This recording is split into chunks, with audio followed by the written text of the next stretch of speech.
पर डीसी साहब से भी ये आदेश आए हैं कि जो किताबों की दुकानें हैं वो होम डिलीवरी का सिस्टम अपना के किताबें घर पे डिलीवर करेंगे। असंत के जो बुक शॉप्स थे मेन, उनके हमने नंबर पब्लिश कर रहे हैं जगह जगह, लोग उन पर फ़ोन करके अपना ऑर्डर प्लेस कर सकते हैं।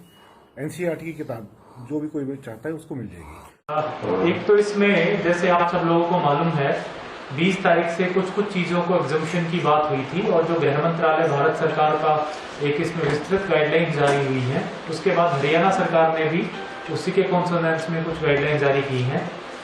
एक तो आप सब लोगों को बताना चाहूँगा कि चाहे शहरी क्षेत्र या ग्रामीण क्षेत्र, किराना की सभी दुकानें खुली रहेंगी।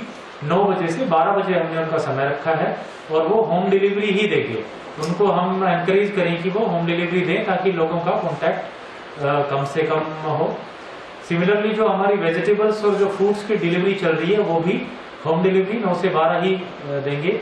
जो हमारे केमिस्ट शॉप्स हैं वो 9 बजे से 2 बजे तक खुले रहेंगे, 9 to 2, और उनको भी हम एनकरेज करेंगे जितना ज़्यादा हो सके होम डिलीवरी दें ताकि लोगों को बाहर ना आना पड़े। इसके अलावा जो हमारी कुछ इंडस्ट्रीज की बात आई थी कि कौन कौन सी इंडस्ट्रीज खुलेंगी, तो इंडस्ट्रीज के लिए हरियाणा सरकार ने एक सरल हरियाणा पोर्टल बनाया हुआ है। जो भी इंडस्ट्रीज ओपन करना चाहते हैं वो उस पर अप्लाई कर दें और जो एज पर गाइडलाइंस जिनकी अप्रूवल बन पाएगी, जो एज पर नॉर्म्स बनेगी, इसेंशियल सर्विसेज या जो भी जरूरी चीज़ें हैं उनको लेकर के, तो उनकी प्रशासन उनकी अप्रूवल देगा। उनको बाकायदा अलग अलग कलर के पासेज इशू किए जाएंगे। वो इंडस्ट्री जो कंटेनमेंट जोन में भी या जो वो इंडिविजुअल जो कंटेनमेंट जोन में भी अलाउड होंगे उनको रेड कलर के पास इशू होंगे। जो बाकी इंडस्ट्रीज हैं जो नॉन इसेंशियल हैं उनको ब्लू कलर के पासेज इशू होंगे और जो कंस्ट्रक्शन जो उनको ग्रीन कलर के इशू होंगे और जो कंस्ट्रक्शन एक्टिविटीज है उनको ब्लू कलर के पासेज इशू किए जाएंगे। जो हमारे ग्रामीण क्षेत्र में है उनके वहाँ रोजगार को बढ़ावा देने के लिए और ताकि लोगों को एक व्यवसाय मिलता रहे, उनकी रोजी रोटी चलती रहे, उसके लिए मनरेगा के जो वर्क्स हैं वो भी चालू रहेंगे। मनरेगा के वर्क्स जो है वो चालू हो जाएंगे इमीडिएटली, प्रोवाइडेड जो गांव की लेबर है वो उसी गांव में काम करे और उनकी मूवमेंट ज़्यादा ना हो। वहाँ पे सोशल डिस्टेंसिंग का ध्यान रखा जाए, उनको मास्क वगैरह दिए जाए और सैनिटाइजेशन भी कराया जाए। इसी प्रकार से जो ग्रामीण क्षेत्र में कंस्ट्रक्शन की एक्टिविटीज़ हैं वो ओपन हो जाएंगी, चाहे वो रोड निर्माण का है, चाहे वो ब्रिज बनाना हो, चाहे वो कोई भी प्रोजेक्ट हो, उसकी कंस्ट्रक्शन की एक्टिविटीज़ भी ओपन हो जाएंगी। इसके अलावा जो हमारे बैंक्स हैं वो खुले रहेंगे और द काउंटर सर्विस भी देंगे और ATMs भी हमारी खुली रहेंगी। जो हमारा PDS का डिस्ट्रीब्यूशन है, राशन का डिस्ट्रीब्यूशन, वो चलता रहेगा इसी प्रकार से। गैस सिलेंडर्स वगैरह की डिलीवरी इसी प्रकार से चलती रहेगी क्योंकि इसेंशियल कमोडिटीज़ में आती है। तो ये सारी जो रिलैक्सेशंस हैं, विशेष रूप से अगर मैं कहूँ कि 20 तारीख से क्या क्या चेंज होने जा रहा है अगर मैं बात करूँ, तो एक तो किराना शॉप्स, पहले हमने वो लिमिटेड शहर में किराना शॉप्स रखी थी, उसकी बजाय सारी की सारी किराना शॉप्स खुलेंगी और इनका टाइमिंग 9 से 12 होम डिलीवरी का रखेंगे हम। इसके अलावा जो हमारी केमिस्ट शॉप्स हैं वो भी सारी की सारी खुलेंगी, 9 बजे से 2 बजे तक खुलेंगी। होम डिलीवरी उनको एनकरेज करने के लिए कहा जाएगा। गांव में नरेगा की एक्टिविटी चल जाएंगी, कंस्ट्रक्शन एक्टिविटीज जो है वो ओपन अप हो जाएंगी। इंडस्ट्रीज के लिए इनको एक पास बनाने के लिए अप्लाई करना पड़ेगा सरल हरियाणा पोर्टल पे। उसके बाद उसकी नियमानुसार अप्रूवल दी जाएगी, उनको पासेज इशू होंगे, उन पासेज को देख करके ही वो अपनी इंडस्ट्रीज आगे चला सकते हैं। सर टैगलाइन क्या रहेगी जो पासेज सरल हरियाणा पे अप्लाई करेंगे? मूवमेंट पासेज के लिए भी एक नई वेबसाइट दे दी गई है सेंट्रल गवर्नमेंट की, तो क्या टाइम लिमिट टैगलाइन क्या रहेगी सर इसकी? जो मूवमेंट ये इंडस्ट्रीज पासेज अप्लाई करेंगे वो अपने संबंधित कितने वर्कर्स हैं उनके यहाँ उनकी डिमांड करेंगे। अगर कोई इंडस्ट्री 20 से कम वर्कर्स की डिमांड करती है तो सरकार के नियम के हिसाब से अगर वो इंडस्ट्री फॉल करती है तो उसको सारे वर्कर्स की परमिशन मिल जाएगी। उससे ज़्यादा की कोई करती है तो उसको 50% ऑफ द लेबर जितनी अप्लाई की है उनके पासेज की अनुमति दी जाएगी। इनके जो कलर्स होंगे वो कंटेनमेंट जोन के लिए रेड कलर के और उसके अलावा ग्रीन कलर के होंगे। ये इनसे यही आग्रह किया गया है। इंडस्ट्रियल एसोसिएशन से मेरी मीटिंग भी हुई थी कि जब इनको अगर परमिशन मिल जाती है तो उसकी कलर्ड प्रिंट आउट लें ताकि कलर दिखे उस पर और अकॉर्डिंगली हमें नाकों पे अगर किसी ने कोई पूछता है तो हम उस पर अकॉर्डिंगली अप्रूवल दे सकते हैं। तो पहले हरियाणा की दुकान और केमिस्ट की दुकान की 9 से 5 बजे की टाइमिंग थी, तो क्या हरियाणा सरकार से कोई बातचीत हुई या कोई क्या फैसला लिया? नहीं, इस पे जो उन्होंने रखा है वो क्योंकि हमारे पास पहले लिमिटेड शॉप्स थी उनको एनफोर्स कराना बड़ा आसान था, इसलिए हमने पूरा टाइम रखा हुआ था। अब जो हमने शॉप्स रखी हैं वो 9 बजे से 12 बजे तक इसलिए रखी हैं क्योंकि सारी की सारी किराना शॉप्स खुली होंगी, इसलिए लोगों के पास एक्सेसिबिलिटी भी ज़्यादा रहेगी। जो भी अगर कोई नियर बाई जाना चाहता है तो वो वहीं से लेके आ सकता है। हमें होम डिलीवरी एनकरेज करनी है। सारी दुकानें जो खुली रहें वो कोशिश ये करें कि घर पे ही पहुंचाएं। और अगर उसके बाद भी 12 बजे बाद भी अगर कोई किसी के पास ऑर्डर्स आते हैं और अगर कोई होम डिलीवरी देता है तो उसमें हमें कोई आपत्ति नहीं होगी। बस ये है कि 12 बजे बाद ओवर द काउंटर कंप्लीटली बंद हो जाना चाहिए, कोई भी इंडिविजुअल काउंटर पे आकर के ना खरीदे। सर 3:30 बजे एक ऑर्डर आया FCR ऑफिस से कि उसमें लिखा है industrial establishment, commercial and private establishments. इसको सर क्या क्या चीजें कवर हो रही है? क्योंकि इसमें तो जैसे टायर के शोरूम है, चाहे IT सेक्टर का हो, चाहे लैपटॉप्स के शोरूम हो, बड़ी बड़ी कंपनीज हैं, नॉन बैंकिंग जो इंस्टीट्यूशंस है, वो काफी चीजें कवर हो रही है सर इसमें।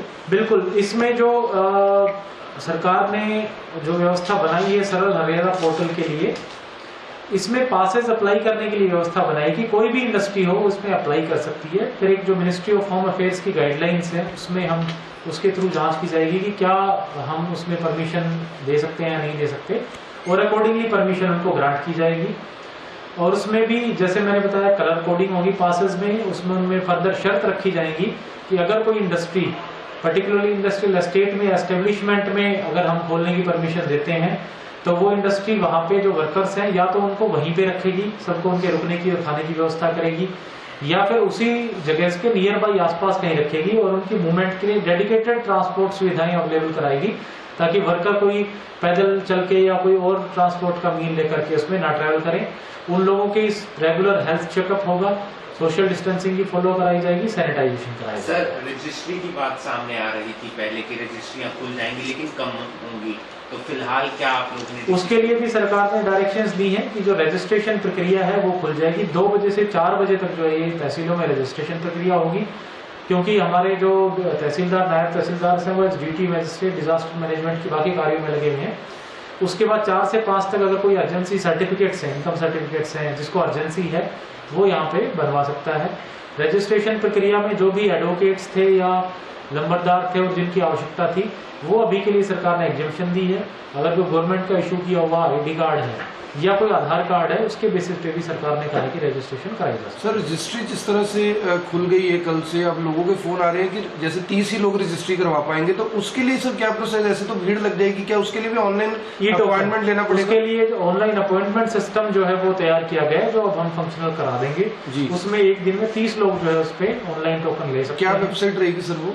जो हमारा ऑनलाइन रजिस्ट्रेशन का ऑलरेडी वर्किंग सिस्टम है, जिसपे हम ऑनलाइन जो हमारी हैरिस वाली ई-दिशा का जिसपे लेते हैं दिशा जी, उस पे वो टोकन ले सकते हैं और 30 टोकन दिन में काटे जाएंगे। और सर जैसे इसी ऑर्डर के मुताबिक जो इसेंशियल गुड्स में AC को, फैन को, कूलर को, इन सबको भी माना गया, इसमें कहा गया कि वो भी ओपन कर सकते हैं, तो क्या वो डिलीवरी करेंगे? उनकी जो रिपेयरिंग के मैकेनिक्स है उनके लिए पास की मूवमेंट उसके लिए अगेन वो सरल पोर्टल पे अप्लाई करें पासेस, उनकी भी कलर कोडिंग की जाएगी। ये जो उनके पासेस होंगे वो ग्रीन कलर के होंगे, और जो विशेष रूप से जो मेंटेनेंस सर्विसेज हैं, चाहे वो फॉर एग्जांपल कोई प्लम्बर है, कोई इलेक्ट्रीशियन है, या फिर कोई AC रिपेयर का इंडिविजुअल पर्सन है, अगर कोई इस तरह का आदमी अप्लाई करता है तो चूंकि जैसे हमने कुछ इंसिडेंसेस देखे हैं कि डिलीवरी बॉय ही कई बार कैरियर बन जाता है इन्फेक्शन का, तो हमने एक करनाल में अपने स्तर पे एक फैसला लिया है कि इन सब लोगों को एक रजिस्ट्रेशन कराएंगे, इनकी पहली मेडिकल जांच कराएंगे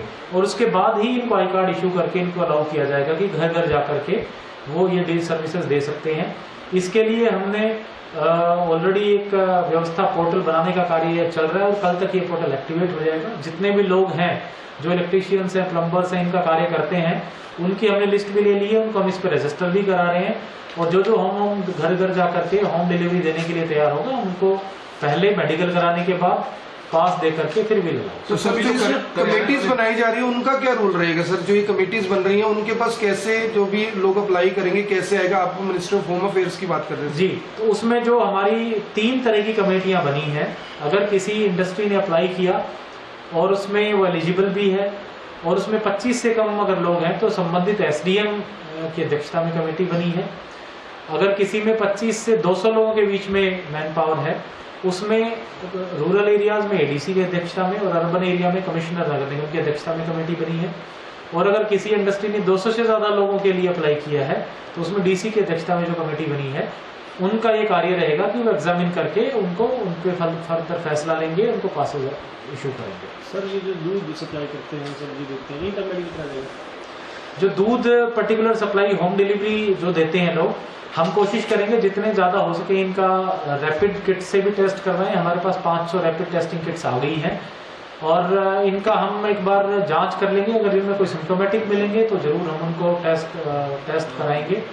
इसके अलावा हमारी कोशिश है कि जो सब्जी वेंडर्स हैं, सब्जी बेचने वाले हैं, फ्रूट वेंडर्स हैं, जो हमारे सब्जी मंडी में हमें वहाँ मिल सकते हैं, उन लोगों को भी हम जो है रैंडमली मेडिकल करा करके टेस्ट करवाएंगे। पब्लिक ट्रांसपोर्ट बंद रहेगा सर? पब्लिक ट्रांसपोर्ट कंप्लीटली बंद रहेगा, रेस्टोरेंट्स बंद रहेंगे, रेस्टोरेंट्स की होम डिलीवरीज बंद रहेंगी, स्कूल्स, कॉलेजेस, मॉल्स, जिम वगैरह। सर एक वायरल हो रहा था कि हाईवे पर जो ढाबे हैं वो खुले रहेंगे, इस पर क्या कहना चाहेंगे? देखिए, इसका जो प्रोविजन था वो ये था कि जितने भी रिपेयर पार्ट्स की शॉप्स हैं ट्रक्स की, जो कि ट्रक्स इसेंशियल और नॉन इसेंशियल गुड्स को कैरी करते हैं, तो वो खुली रखी जाए। एक तो सबसे पहले तो हमारी जो रिपेयर शॉप्स जो ट्रक्स की होंगी, फॉर दैट मैटर किसी भी व्हीकल्स की होंगी, वो खुली रहेंगी। उसके बाद बात ये आई थी कि उनके नियर बाई एडजेसेंट कोई ढाबे हैं जहाँ पे जब ड्राइवर ट्रक रिपेयर करवाए या कोई भी तो वो खाना भी खा सके, उसका कोई प्रोविजन देखने का। तो हमारी जो मेजर ट्रक रिपेयर शॉप्स हैं ट्रांसपोर्ट नगर में हैं, तो अभी हमने फैसला लिया है कि कोई नियर बाई और उसमें इस तरह की दिक्कत नहीं है, तो हम एज ऑफ नाउ कोई भी ढाबे ओपन करने की परमिशन नहीं दे रहे हैं। अगर कहीं पर रिक्वायरमेंट जरूरत आती है कि जो ट्रांसपोर्ट नगर के पास रिपेयर शॉप्स हैं उनके पास अगर कहीं से हमारे ट्रक यूनियन से कहीं से रिक्वायरमेंट आती है कि ढाबे भी खोले जाएं उनके आसपास, तो हम उस पर विचार करेंगे और अकॉर्डिंगली अगर जरूरत पड़ी तो। सर व्हीकल्स के रिपेयर की शॉप